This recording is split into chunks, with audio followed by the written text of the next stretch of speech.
हरक सिंह रावत के बीजेपी से निकाले जाने के बाद उत्तराखंड की सियासी हलचल तेज हो गई। आखिर ऐसा क्या हुआ कि कुछ दिन पहले तक जिस नेता को मनाने के लिए हाईकमान खुद जुटा था, उसे ही बाहर का रास्ता दिखा दिया गया।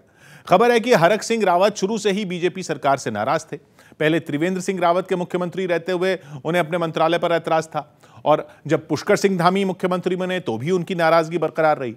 खबर तो यह भी आई कि पिछले महीने अपने विधानसभा क्षेत्र कोटद्वार में मेडिकल कॉलेज बनाने के मुद्दे पर उन्होंने इस्तीफा देने की धमकी तक दे डाली थी, जिसके बाद पता चला कि हाईकमान ने डैमेज कंट्रोल किया और हरक सिंह रावत को मनाया गया। लेकिन सियासी गलियारों में लगातार ये खबरें आती रहीं कि हरक सिंह रावत कई मुद्दों पर नाराज हैं, जिन्हें सुलझाने के लिए आलाकमान ने पहल नहीं की, जिनमें एक विधानसभा चुनाव में टिकट का मुद्दा भी है। कहा जा रहा है कि हरक सिंह रावत 2 टिकट मांग रहे थे, एक अपने लिए, दूसरा अपनी बहू के लिए, जिसके लिए बीजेपी तैयार नहीं थी और इसी वजह से कांग्रेस में जाने के बारे में सोच रहे थे।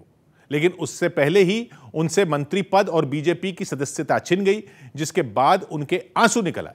खबर तो यह भी है कि हरक सिंह रावत इस बार अपनी सीट भी बदलना चाहते थे और पौड़ी जिले की कोटद्वार सीट से नहीं बल्कि किसी और जगह से चुनाव लड़ना चाहते थे। पता चला है कि उन्होंने पार्टी आलाकमान के सामने 3 विकल्प भी रखे थे, जिनमें केदारनाथ सीट का नाम भी शामिल था, जबकि अपनी बहू के लिए वो लैंसडाउन सीट से टिकट चाहते थे।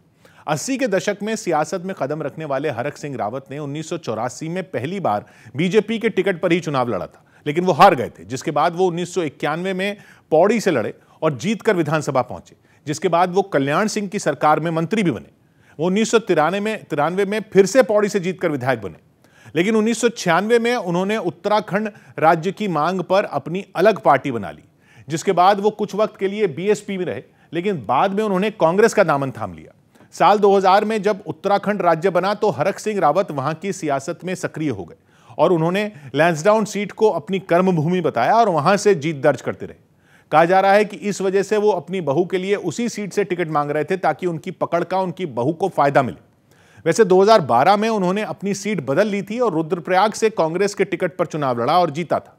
लेकिन 2016 में जब वो तब सुर्खियों में आ गए जब उन्हें अपनी ही पार्टी की सरकार गिराने का आरोप लगा उन पर।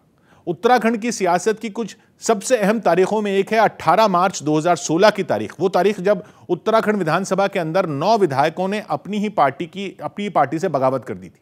ये 9 विधायक थे कांग्रेस के, जिनमें हरक सिंह रावत का नाम भी शामिल है, जिन पर आरोप लगा कि उनकी वजह से बगावत हुई और हरीश रावत सरकार को हटाकर राज्य में राष्ट्रपति शासन तक लगा, जिसके बाद मामला सुप्रीम कोर्ट तक पहुंचा और कोर्ट के हस्तक्षेप के बाद हरीश रावत सरकार लौट तो आई, लेकिन ज्यादा दिन तक चल नहीं पाई। इस बीच हरक सिंह समेत बगावत करने वाले सभी 9 विधायकों ने बीजेपी ज्वाइन कर ली और 2017 के चुनाव में हरक सिंह रावत कोटद्वार से चुनाव लड़े और जीते, जिसके बाद उन्हें उत्तराखंड सरकार में कैबिनेट मंत्री बनाया गया। लेकिन कई बार कई मामलों में त्रिवेंद्र सिंह रावत से उनके मतभेद की खबरें आई। श्रम मंत्रालय पर भी उनकी त्रिवेंद्र सरकार से नाराजगी रही।